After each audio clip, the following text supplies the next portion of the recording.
आदित्य ने कांपते हाथों से मुख्य दरवाजे की झिरी से बाहर झांका। कॉरिडोर बिल्कुल खाली था। सिर्फ कमरा 204, जो 3 दिन से बंद था, उसका दरवाजा धीरे धीरे अपने आप खुल रहा था। अंदर पूरा अंधेरा था, लेकिन उस अंधेरे के बीच एक टेबल लैंप अपने आप जल उठा। उसकी पीली रोशनी में दीवार पर किसी आदमी की परछाई दिखाई दी। वो कुर्सी पर बैठा था और दोनों हाथों से जैसे किसी पुराने रजिस्टर में एक नया नाम लिख रहा था। आदित्य ने आंखें सिकोड़कर देखने की कोशिश की और तभी 60-10 से अपना सिर घुमाकर सीर दरवाजे की ओर देखने लगी, जहां आदित्य खड़ा था। उसके बाद कमरा 204 का दरवाजा अपने आप जोर से बंद हो गया। धड़ाम। और उसी पल आदित्य के मोबाइल पर एक नया संदेश आया। भेजने वाले का नाम नहीं था, सिर्फ लिखा था, अगर सच जानना है तो आज रात 12:27 पर एम्बुलेंस में बैठ जाना। इस बार वो तुम्हारा इंतजार करेगी। मोबाइल की स्क्रीन पर वही संदेश चमक रहा था। अगर सच जानना है तो आज रात 12:27 पर एम्बुलेंस में बैठ जाना। नीचे कोई नंबर नहीं था, कोई नाम नहीं, सिर्फ समय 12:27। आदित्य ने कई बार उस संदेश को खोला, हर बार वही शब्द। लेकिन 5 मिनट बाद जब उसने दोबारा देखा, इनबॉक्स में ऐसा कोई संदेश था ही नहीं, मानो वो कभी आया ही ना हो। सुबह होने तक आदित्य ने एक फैसला कर लिया, अब वो वापस नहीं जाएगा। अगर ये कहानी यहीं छोड़ दी तो शायद वो जीवन भर खुद को माफ नहीं कर पाएगा। उसने सबसे पहले रघुनाथ काका को फोन किया। अगर मैं आज रात उस एम्बुलेंस में बैठूं तो क्या होगा? फोन के दूसरी ओर कुछ देर तक खामोशी रही। फिर रघुनाथ की भारी आवाज आई, एक सवाल का जवाब पहले तुम दो। जी, तुम सच जानना चाहते हो या सिर्फ अपनी कहानी पूरी करना चाहते हो? आदित्य चुप हो गया। पत्रकार होने के नाते उसे लगा था दोनों बातें एक ही हैं, लेकिन शायद नहीं थी। रघुनाथ बोले, सच हमेशा कहानी नहीं बनता और हर कहानी का सच जानना जरूरी भी नहीं होता। लेकिन मैं जाऊंगा। रघुनाथ ने लंबी सांस ली। तो शाम 7 बजे पुराने अस्पताल आ जाना। अब समय आ गया है कि तुम्हें वो बात बता दूं जो मैंने 25 साल से किसी को नहीं बताई। शाम 7 बजे पुराने अस्पताल का पिछला हिस्सा, एक छोटा सा कमरा। रघुनाथ ने लोहे का एक संदूक खोला। उसमें अस्पताल की पुरानी फाइलें, कुछ तस्वीरें और एक लिफाफा रखा था। उन्होंने लिफाफा आदित्य को दिया। अंदर 8 तस्वीरें थीं। आदित्य ने पहली तस्वीर उठाई, डॉक्टर। दूसरी, नर्स। तीसरी, ड्राइवर रवि खन्ना। बाकी घायल मरीज। लेकिन आखिरी तस्वीर देखकर उसका चेहरा बदल गया। तस्वीर में लगभग 10-12 साल का एक लड़का था, डरा हुआ, माथे पर पट्टी, आंखों में आंसू। पीछे लिखा था, रोगी क्रमांक 06। आदित्य ने तुरंत धातु का टैग जेब से निकाला। दोनों पर एक ही नंबर था। ये कौन था? रघुनाथ कुर्सी पर बैठ गए। उसका नाम आरव था। क्या हुआ था उसके साथ? सड़क दुर्घटना में उसके माता पिता की मौत हो गई थी। वो अकेला बचा था। फिर रघुनाथ की आंखें भर आईं। एम्बुलेंस उसी बच्चे को बड़े अस्पताल ले जा रही थी, लेकिन वो पहुंची नहीं। हाँ, कुछ देर तक कमरे में सिर्फ दीवार घड़ी की टिक टिक सुनाई देती रही। फिर रघुनाथ ने धीरे धीरे कहना शुरू किया। उस रात बारिश नहीं थी, धुंध भी नहीं थी, सब कुछ सामान्य था। रात 11:42 पर एम्बुलेंस अस्पताल से निकली। करीब आधे घंटे बाद ड्राइवर रवि का वायरलेस संदेश आया, हाईवे बदल गया है। पहले तो हमें लगा वो घबरा गया होगा, लेकिन 5 मिनट बाद एक और संदेश आया, सामने एक अस्पताल है, लेकिन ये हमारे नक्शे में नहीं है। उसके बाद सिर्फ चीखें और फिर कभी कोई आवाज नहीं आई। आदित्य ने पूछा, आपको कैसे पता कि एम्बुलेंस आज भी आती है? रघुनाथ ने बहुत धीमे स्वर में कहा, क्योंकि मैं उस रात 9वां आदमी था। आदित्य चौंक पड़ा। क्या? मुझे भी उसी एम्बुलेंस में जाना था, लेकिन ड्यूटी बदल गई। मेरी जगह मीरा चली गई। उन्होंने सिर झुका लिया।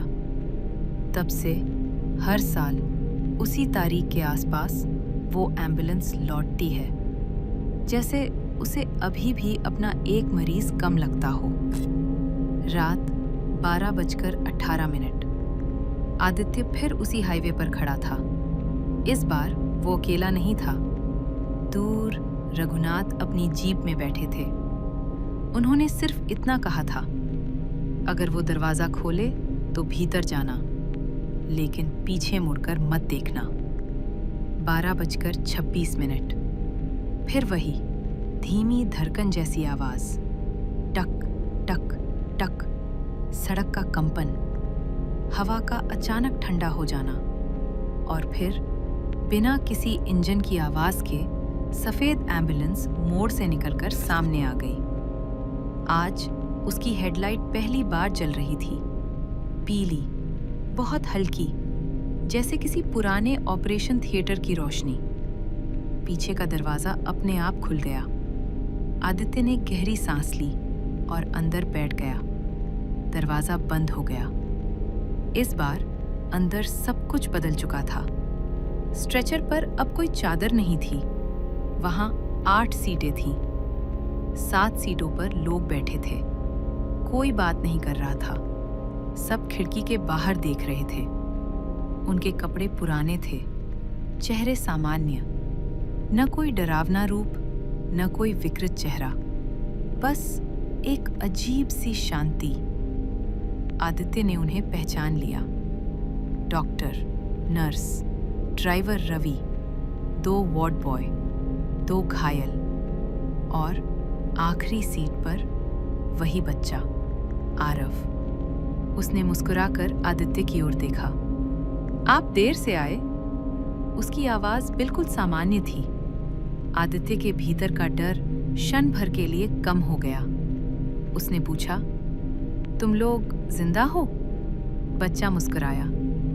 यही सवाल तो हम भी 25 साल से पूछ रहे हैं। तभी एम्बुलेंस की खिड़कियों के बाहर का दृश्य बदलने लगा। हाईवे गायब हो गया। उसकी जगह एक बहुत लंबा गलियारा दिखाई दिया। दोनों ओर सैकड़ों दरवाजे। हर दरवाजे पर एक तारीख लिखी थी। कुछ तारीखें बीत चुकी थीं, कुछ अभी भविष्य की थीं। आदित्य ने पूछा, ये जगह क्या है? ड्राइवर रवि पहली बार बोला, ये रास्ता नहीं, इंतजार है। किसका? उन फैसलों का जो कभी पूरे नहीं हुए। आरव ने धीरे से कहा, हम मरे नहीं थे। आदित्य ने उसकी ओर देखा। क्या मतलब? दुर्घटना भी नहीं हुई थी। हम रास्ता भटक गए थे, ऐसी जगह जहां समय रुक जाता है। फिर जो लोग वहां पहुंचते हैं, अगर कोई उन्हें याद रखे तो वे वापस जा सकते हैं। और तुम्हें? बच्चा मुस्कुराया। हमें सब भूल गए। आदित्य का गला भर आया। सरकारी रिकॉर्ड मिटा दिए गए, फाइलें गायब, रजिस्टर के पन्ने काट दिए गए। दुनिया ने मान लिया एम्बुलेंस कभी थी ही नहीं, और शायद इसीलिए वो रास्ता आज तक पूरा नहीं हुआ। अचानक एम्बुलेंस रुक गई। सामने एक विशाल लोहे का दरवाजा था। उस पर कोई ताला नहीं, सिर्फ एक पट्टिका जिस पर लिखा था, जिन्हें भुला दिया गया। दरवाजा धीरे धीरे खुला। भीतर असंख्य एम्बुलेंस खड़ी थी, पुरानी, नई, जल चुकी, टूटी हुई। हर एम्बुलेंस के पास कुछ लोग शांत खड़े थे, जैसे वे किसी का इंतजार कर रहे हों। आदित्य ने कांपते हुए पूछा, ये सब कौन है? रवि ने उत्तर दिया, हर वो इंसान जिसकी आखिरी यात्रा कभी पूरी नहीं हुई। तभी आरव ने आदित्य का हाथ पकड़ लिया। आप वापस जा सकते हैं। और तुम? हम नहीं। क्यों? क्योंकि हमें किसी ने विदा ही नहीं किया। यह सुनते ही आदित्य के मन में बिजली सी कौंधी। उसे याद आया, सरकार ने उस घटना को कभी स्वीकार ही नहीं किया। कोई स्मारक नहीं, कोई श्रद्धांजलि नहीं, कोई रिकॉर्ड नहीं। इन लोगों का अस्तित्व कागजों से मिटा दिया गया था। अगले ही क्षण सब कुछ घूमने लगा। एम्बुलेंस की रोशनी बुझ गई, एक तेज कंपन, और आदित्य की आंखें बंद हो गईं। जब उसने आंखें खोली, सुबह हो चुकी थी। वो उसी हाईवे के किनारे पड़ा था। रघुनाथ काका उसके पास बैठे थे। तुम वापस आ गए। उन्होंने राहत की सांस ली। आदित्य ने चारों ओर देखा। एम्बुलेंस कहीं नहीं थी, लेकिन उसकी जेब में कुछ था, वही धातु का टैग। अब उसके पीछे लिखा था, रोगी क्रमांक 06, यात्रा स्थगित। 3 महीने बाद आदित्य ने अपने रेडियो कार्यक्रम में पहली बार कोई हॉरर कहानी नहीं सुनाई। उसने सिर्फ 8 लोगों के नाम पढ़े। रवि खन्ना, डॉक्टर शरद कुलकर्णी, मीरा पाटिल, 2 वार्ड बॉय, 2 अज्ञात घायल और आरव। उसने अंत में कहा, अगर किसी को ये नाम याद हो, अगर किसी के परिवार का कोई सदस्य कभी 18 अगस्त 1999 की उस एम्बुलेंस में था, तो कृपया सामने आइए। कुछ यात्राएं सिर्फ इसलिए पूरी नहीं हो पाती क्योंकि दुनिया उन्हें भूल जाती है। उस कार्यक्रम के बाद देश भर से सैकड़ों फोन आए। कुछ लोगों ने पुराने अखबार भेजे, कुछ ने धुंधली तस्वीरें। किसी ने बताया कि उनके दादा उस रात लापता हुए थे। धीरे धीरे भूले हुए नाम फिर से दर्ज होने लगे। लेकिन कहानी यहीं समाप्त नहीं होती। 1 वर्ष बाद उसी तारीख पर आदित्य फिर उस सड़क से गुजरा। रात के ठीक 12:27 बजे। उसने दूर तक देखा। सड़क बिल्कुल खाली थी। कोई एम्बुलेंस नहीं, कोई धड़कन नहीं। वो मुस्कुराया। शायद उनकी यात्रा आखिरकार पूरी हो गई थी।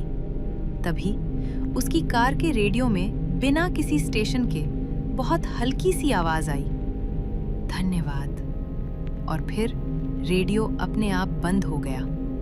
उस रात के बाद भैरवगढ़ के लोगों ने कभी उस सफेद एम्बुलेंस को नहीं देखा। लेकिन आज भी अगर आप उस पुराने हाईवे से आधी रात को गुजरें, तो सड़क किनारे एक छोटा सा स्मारक दिखाई देगा। उस पर सिर्फ एक पंक्ति लिखी है, कुछ लोग मरने के बाद नहीं भटकते, वे तब तक भटकते हैं जब तक दुनिया उन्हें याद नहीं कर लेती।